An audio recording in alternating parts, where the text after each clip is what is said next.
నమస్తే అండి. మీ పేరండి? త్రిమూర్తులు. అంటే ఇప్పుడు మనకి చంద్రబాబు నాయుడు సూపర్ 6 పథకాలు అమలు చేయడానికి ఖజానాలో డబ్బులు లేవు అందుకనే మేము అమలు చేయలేకపోతున్నాం అన్నారు కదా, దాన్ని మీరు ఎలా తీసుకుంటున్నారు? ఒకటి చేసుకుంటూ వస్తున్నాడు కదమ్మా.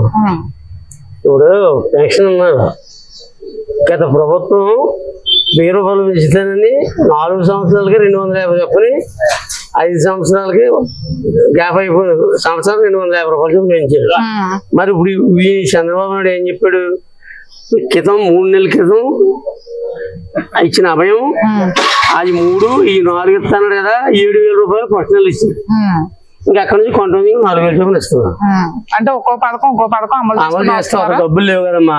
ఇప్పుడు విజయ్ అన్నాడు మోడీని పట్టుకుని 11,000 చిల్లరను 2 కోట్లు ఏమన్నా 11,000 కోట్ల 400 చిల్లర ఎంతగానో అది తెచ్చాడు.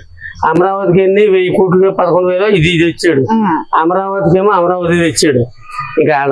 ఇంకా కూటమి ప్రభుత్వం దాంట్లో కలిసి ఉంది కాబట్టి ఇచ్చాడు, లేదా ఇచ్చేవాడు కాదు. మోడీకి వీళ్ళకి పెద్ద లింక్ ఉడకంది ఉండేది. ఇప్పుడు మన పవన్ కళ్యాణ్ గురించి కొంత అడిగిందా కాదని ఇచ్చేస్తాడమ్మా మోడీ గారు. అయితే ఇప్పుడు కూటమి ప్రభుత్వం బాగా చేస్తుంది అంటారు, పరిపాలన బాగానే చేస్తుంది. మీకు బాగానే ఉంది. బాగా చేస్తాడమ్మా. సూపర్ 6 పథకాల్లో 2 పథకాలు మీకు వర్తించినాయి. ఇప్పుడు ఫ్రీ బస్ అని ఇంకా ఒకటి వచ్చి అంటే పిల్లలకి అమ్మఒడి అన్నది ఏదో పెట్టాడు. అమ్మఒడి కానీ పేరు మార్చారు కదా. ఇప్పుడు ఒక్కొక్కటి అమలు చేసుకుంటూ వస్తాను. ఎక్కడ చూసినా ఇలాగ బకాయిలు పడిపోయి ఎక్కడ చూసినా అప్పుడే కనపడే అప్పుడు గొప్ప కింద ఉన్నది అని ఒక్కొక్కటి చేసుకుంటూ మోడీ గారిని పట్టుకుని ఇవన్నీ చేసుకుంటూ వస్తున్నాడమ్మా. ఇంకా మరి అంతకంటే మనం మరి అన్నీ చేస్తున్నాం. ఇప్పుడు అన్ని ఒకనాడే అమలైనంటే అమరావతి కాదు ఇది. ఇప్పుడు అమరావతి ఉంది, శ్మశానం చేసేసాడు. 5 సంవత్సరాలు 3 దిక్కులు 3 రాజధానులు పెడతానండి. సుధానం చేసేస్తే దాన్ని చేయాలని ఎంత పని చూడమ్మా. ఆ డబ్బింగ్ చేసి దాన్ని ఏదో చేసి ఎక్కడికో పంపుతున్నాడు. ఆ పోలవరం 73% మన చంద్రబాబు నాయుడు ప్రభుత్వం చేసింది. 1.2 కూడా చేయలేదు ఈయన 5 సంవత్సరాలు. అది నిజం కూడా అంతే. నేను చెప్పింది అబద్ధం కూడా కాదు, కరెక్ట్ అయిన పాయింట్ చెప్తాను. అదేనమ్మా. నమస్తే అండి. నమస్తే. ఇప్పుడు చంద్రబాబు నాయుడు సూపర్ 6 పథకాలు అమలు చేయడానికి ఖజానాలో డబ్బు లేక నేను అమలు చేయలేకపోతున్నానని ఒక 2 days బ్యాక్ చెప్పడం జరిగింది. దాన్ని మీరు ఎలా తీసుకుంటున్నారు? అంటే ఖజానా అంటే ఇప్పుడు మనకు ముందుకెళ్ళిన గొయ్యే వెనకెళ్ళిన గొయ్యే. గతంలో జగన్మోహన్ రెడ్డి ఏదైతే పథకాలు ఇచ్చారో ఆ పథకాలన్నీ కూడా జనాలకి బానిసలు అయిపోయారు. అందరూ కూడా ఉచిత పథకాల గురించి ఎప్పుడో వస్తాయని టైప్ లో బానిస అయిపోయి దానికోసం ఆలోచిస్తున్నారు జనం అందరూ ఉన్నాయి. కానీ ఇక్కడ మనకి పరిశ్రమలు అయితే లేవు. కొత్త పరిశ్రమలు తీసుకురావాలంటే కొంచెం టైం పడుతుంది.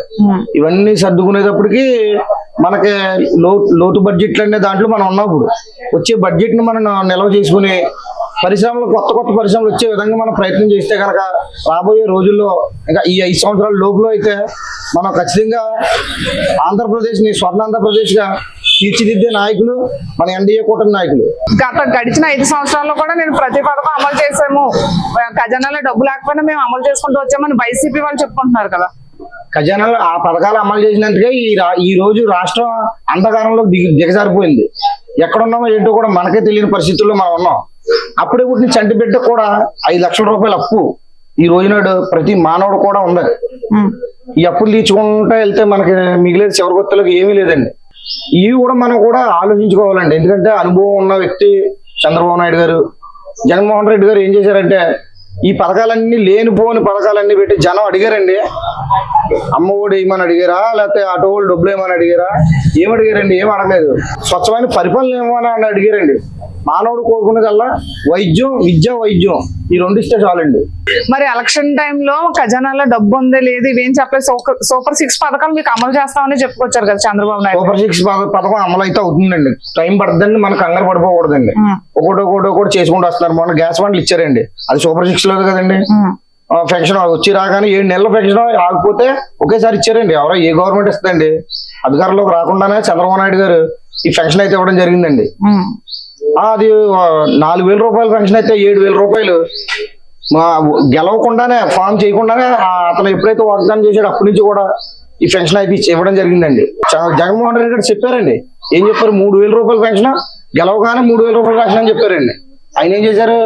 రూపాయలు, సంవత్సరానికి 250 రూపాయలు పెంచారండి ఆయన. 5 సంవత్సరాలకే చేశారు. చంద్రబాబు నాయుడు గారు అయితే వెంటనే చేశారు. చంద్రబాబు నాయుడు గారు అయితే ఎక్కువగానే అది అమలు పరిచేశారండి. ఇంకా ఈ కొంతవరకు వేయాలంటే మనం కూడా బడ్జెట్ గురించి మనం కూడా ఆలోచించుకోవాలండి. ఎందుకంటే రాష్ట్రంలో మనం ఆంధ్రప్రదేశ్ రాష్ట్రంలో మనం ఉన్నామండి. ఎక్కడ బీహార్లోని ఎడారిలోని లేవండి మనం. చూడండి, ఈ ఎన్డీఏ కూటమి వచ్చిన తర్వాత దేశం అంతా కూడా ఆంధ్రప్రదేశ్ గురించి మాట్లాడుకోవడం జరుగుతుందండి. ఎందుకంటే మన రాష్ట్రం గురించి తక్కువగానే మాట్లాడుకున్నారు. మన 5 సంవత్సరాలు ఏమైపోయాయో కూడా మనకే తెలియదండి. పథకాలన్నీ అమలు చేస్తారనుకుంటున్నారు? అమలు ఖచ్చితంగా చేస్తారండి. అసలు దానికి వెనకడిగేసే ప్రసక్తి లేదండి. ఎందుకంటే జగన్మోహన్ రెడ్డి లాగా మాట తెప్ప మడం తెప్ప అన్న టైపు కాదండి చంద్రబాబు నాయుడు గారు, డిప్యూటీ సీఎం పవన్ కళ్యాణ్ గారు కూడానే. వాళ్ళిద్దరి హయాంలో అలాగే బీజేపీ కూడా పూర్తిగా సపోర్టు మద్దతు అయితే ఉంది. కేంద్రం నుంచి ఏదైతే మనకి విశాఖ స్టీల్ ప్లాంట్ ఏమైనా ఉండండి, పోలవరం ప్రాజెక్ట్ ఏమైనా ఏ విషయంలో అయినా సరే వాళ్ళు నిధులు అక్కడి నుంచి తీసుకొస్తేనే మన ఆంధ్రప్రదేశ్ ఈ రోజు నాడు మనకి స్వర్ణాంధ్రప్రదేశ్ గా తీర్చిదిద్దగలుగుతారు ఈ నాయకులు. దానికోసం ప్రయత్నం చేయాలి. మనం ఎప్పుడు కూడా ఆ కుర్చీ కోసమే ప్రయత్నం చేస్తున్నారు తప్పితే రాష్ట్రానికి నిధులు తేవాలి, పరిశ్రమలు రావాలి, వైద్యం విద్య అన్నిటిలోనూ కూడా అభివృద్ధి చెందితేనే అన్ని రంగాల్లోని ప్రజలు రాణించాలి. అన్ని రంగాల్లో రాణిస్తేనే అప్పుడు ఆంధ్రప్రదేశ్ నిజమైన స్వర్ణాంధ్రప్రదేశ్ గా మనం చూడగలుగుతాం. ఇప్పుడు అమరావతి ముంపు ప్రాంతం, అక్కడ రాజధాని కట్టడం జరగనివ్వమని చెప్పుకుంటున్నారు కదా వైసీపీ నాయకులు. అది ఎంతవరకు మీరు సపోర్ట్ చేస్తారు? ఎంతవరకు సపోర్ట్ చేయడం? ఈ రోజు అమరావతి అంటే మొత్తం ప్రపంచవ్యాప్తంగా ఆంధ్రప్రదేశ్ రాజధాని అమరావతి అని గర్వంగా చెప్పుకునే రాజధానిగా అమరావతి రాజధాని తీర్చిదిద్దగలుగుతారండి.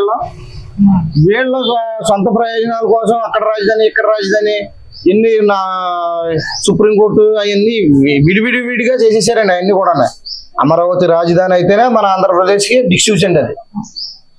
మరి 3 రాజధానులు ప్రభుత్వం అని వాళ్ళు చెప్పుకుంటా వచ్చారు. ఏది డెవలప్మెంట్ ఎంతవరకు జరిగిందంటారు? అప్పట్లో 3 రాజధానులు అన్నారండి. ఎక్కుతుండగానే అది చెప్పారు. ఇప్పుడు వరకు ఇంకా ఎక్కడ ఉన్నామో కూడా మనకు ఇంకా దిక్కు దివాణం లేదండి. మనకి 3 రాజధానులు కట్టి ఏం చేస్తాకండి? ఒక రాజధాని తెరవలేదు.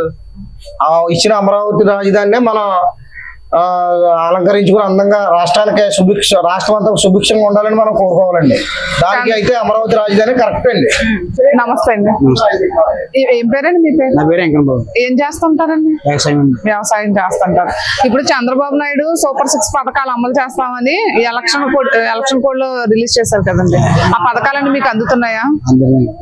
అంటే కొన్ని అవనీయండి, అవని కాడికి అందుతున్నాయండి. అంటే ఇప్పుడు మరి పథకాలన్నీ చేయడానికి ఖజానాలో డబ్బు లేదు, అందుకనే రిలీజ్ చేయలేకపోతున్నాం అని చెప్పేసి చంద్రబాబు నాయుడు చెప్తే దాన్ని వైసీపీ నాయకులు దానిపై కూడా ఎద్దేవా చేస్తున్నారు కదా. అలాగే లాస్ పోరు ఏదైనా కూర్చాలి కదా మరి. కూర్చుకుని ప్రజలకు అప్పచెప్పాలి కదా. మళ్ళీ ఆయన అన్న చెయ్యరు కదా. చంద్రబాబు నాయుడు అయితే చేస్తాడని నమ్మకం ఉంది, పవన్ కళ్యాణ్ అయితే మాకు చేస్తాడని నమ్మకం ఉంది. అందులో డౌట్ ఏం లేదండి. అన్ని రకాల పథకాలు అందుతున్నాయి. అంతే అండి. కొన్ని అందుతున్నాయండి, ఉన్నాయి కూడా వస్తాయని మాకు నమ్మకం ఉందండి. తెలుగుదేశం మీద నమ్మకం, పవన్ కళ్యాణ్ మీద నమ్మకం ఉందండి. అదండి.